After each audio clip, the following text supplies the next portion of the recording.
Continuemos con la segunda parte de patología inflamatoria de la faringe. Otra vez soy yo, el doctor Mario Dávalos, y quédate para escuchar un poquito más del tema. Ahora, las infecciones más frecuentes van a ser las causadas por infecciones virales. Lo más común de todos, pues, es el que lleva en su nombre esa palabra, el resfriado común. Resfriado común, en realidad no estamos hablando de una sola enfermedad, sino de un conjunto de síntomas causados por diferentes agentes etiológicos, de los cuales los más frecuentes son rinovirus, coronavirus e influenza. Y no estamos hablando de COVID-19, sino de, SARS-CoV-2, sino coronavirus de otros tipos. Entonces, esta va a ser la causa más común de faringitis en adultos, más o menos del 30 al 60%. Es una infección autolimitada que va a dar dolor de garganta. De todos los tres, el más frecuente va a ser el rinovirus. También podemos encontrar adenovirus, nada más que el adenovirus casi siempre se va a venir acompañado no solamente de síntomas de vía aérea superior, sino también de síntomas gastrointestinales. Es importante que el virus no invade el epitelio, solamente va a producir una reacción inflamatoria aguda y todos los mediadores inflamatorios que nos vamos a encontrar producidos por esta reacción van a causar edema de la mucosa, así como hiperemia, que se va extendiendo hacia la faringe. Entonces no es un virus que vayamos a tener alrededor de todo el cuerpo. Los síntomas más frecuentes son rinorrea, congestión nasal, que van a ser antes que el dolor de garganta. Este dolor de garganta suele ser de intensidad leve, puede producir tos seca, disfonía y fiebre de bajo grado.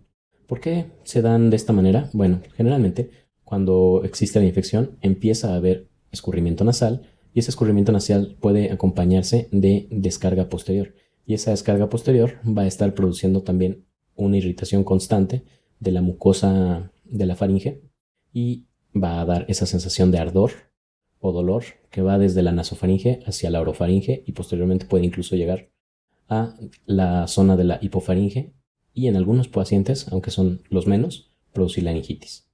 Así que los signos que vamos a buscar en la exploración física van a ser edema de la mucosa nasal, de la orofaringe, con un eritema que no es tan intenso, pero todos los pacientes se quejan de ardor. Y como en estos casos el tratamiento es sintomático, le pedimos a los pacientes reposo, hidratación oral, analgésicos y antigripales.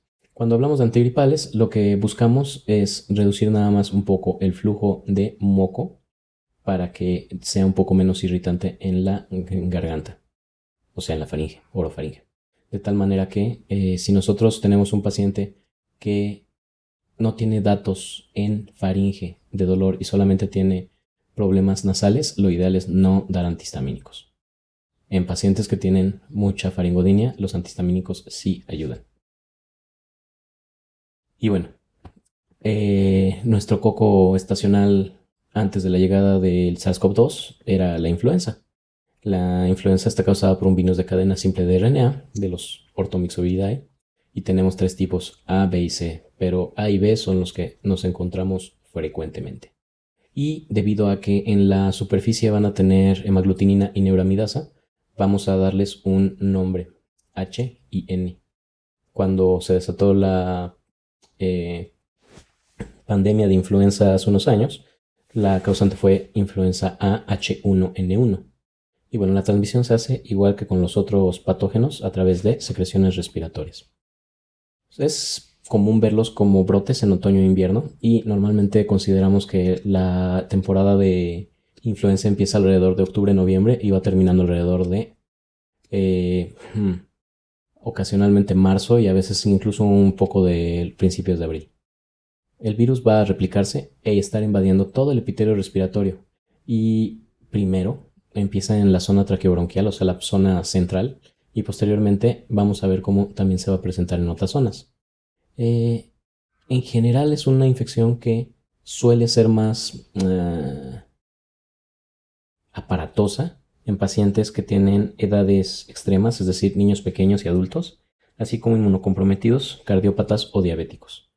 Y sí existe una tasa de mortalidad asociada a esta, y casi siempre es ya sea porque se produce una neumonía viral primaria por la misma influenza o porque existe una sobreinfección bacteriana, casi siempre por Staphylococcus aureus o Streptococcus del grupo B.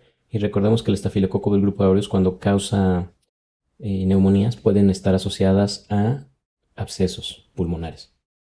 Entonces, el cuadro clínico de este tipo de infecciones va a ser de fiebre con bastante cefalea. Es probablemente el síntoma más importante de ellos, la cefalea intensa de difícil manejo, con mialgias, faringodinia, astenia, escalofríos, sudoraciones, tos que no es productiva y rinorrea.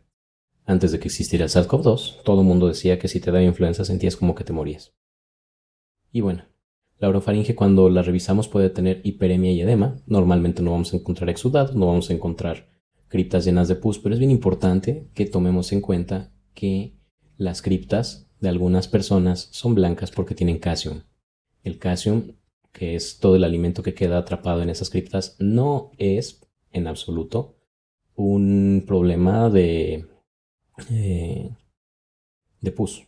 Entonces no es una supuración. Por lo tanto, no todas las criptas blancas corresponden a ese tipo de secreciones.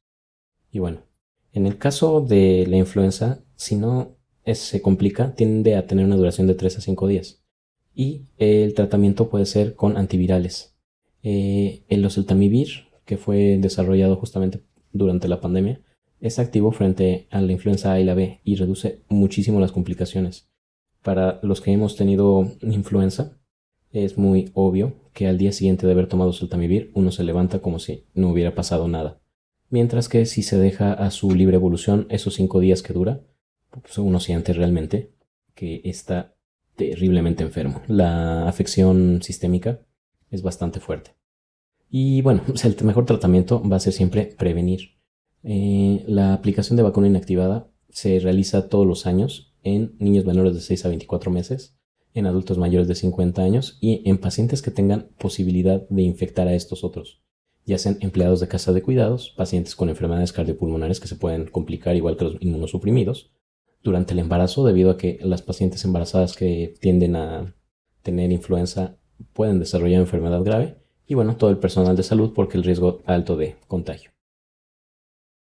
Las vacunas que se utilizan normalmente van a estar formuladas a base de las cepas más frecuentes que se presentaron el año anterior y normalmente suelen comercializarse a lo largo del mes de octubre. En el caso del virus del Epstein-Barr, estamos hablando de un virus de la familia del herpes. Permanece generalmente latente en linfocitos B y vamos a estar teniendo intermitentemente transmisión a través de la saliva. Es por eso que esto le llamamos enfermedad del beso, pero no tiene que haber contacto con besos. A nivel mundial, más o menos el 80-90% de los adultos ya son positivos para Epstein-Barr y normalmente vamos a ver que la mayoría de las veces la seroconversión es alrededor de los 6 años. Es decir, cuando los niños tienen 6 años tienden a presentar esta enfermedad. En algunas ocasiones es muy sintomática y en otras no tanto. Tal cual, la enfermedad causada por el Epstein-Barr es conocida como mononucleosis infecciosa y la ruta de infección va a ser del epitelio faríngeo hacia el tejido linfoide. Y el tejido linfoide no nada más se va a afectar el tejido linfoide local, sino que vamos a tener una reacción sistémica en todos lados. Después de un periodo de incubación que es relativamente largo, de 3 a 7 semanas, vamos a tener malestar general, fiebre, escalofríos, que podríamos pensar que es un resfriado común, pero en vez de mejorar van a tender a empeorar presentando faringodinia, disfagia, suele haber bastante odinofagia, fiebre, anorexia porque el paciente se siente cansado y sin ganas de comer, no solamente es por el dolor. Puede haber dolor abdominal que se da por el crecimiento del hígado y el vaso, puede haber cefalea. Entonces la faringodinia es de todos el síntoma más común. Cuando nosotros hacemos la exploración física vamos a encontrar exudados grisáceos con aumento de volumen en las amígdalas. Puede haber petequias en la unión del paladar duro y blando, también aquí. Pueden haber úlceras en faringe y en epiglotis. Y es bien importante, las adenopatías cervicales van a ser regla, pero es bien importante que si uno sospecha en un paciente que tiene un cuadro que ya lleva más de una semana, que está en edad, o sea, es un niño joven o hasta adolescentes, no nada más buscar adenopatías cervicales, también tenemos que buscar adenopatías en otras partes, como las axilas y los huecos popliteos y la región inguinal. Si nosotros encontramos en diferentes regiones aumento de volumen en los ganglios, ya tenemos una probabilidad diagnóstica de Epstein-Barr bastante alta. Si nosotros tocamos esplenomegalia o hepatomegalia en los pacientes, también. Y en algunos va a haber edema periorbitario, aunque este solamente se presenta en el 30% de los casos. Bueno, aquí podemos ver cómo tenemos una faringe con unas amígdalas enormes que tienen exudados grisáceos. A estos, más que presentarse en las criptas, vemos como si fueran placas cubriendo toda la amígdala. Cuando vemos nosotros una biometría hemática, es bastante frecuente encontrar una linfocitosis de más del 50% y que se reporte que hay una presencia de linfocitos atípicos, que son la respuesta citotóxica a las células T, hasta del 10%. Muchos pacientes van a tener neutropenia, trombocitopenia y elevación de las transaminasas. Esto es por el aumento de volumen del vaso. Tenemos para diagnóstico los anticuerpos heterófilos, que pueden ser negativos al inicio, pero van haciéndose positivos durante las primeras 2 semanas, hasta el 60%, y después de un mes ya son positivos 90%, con bastante buena sensibilidad y especificidad.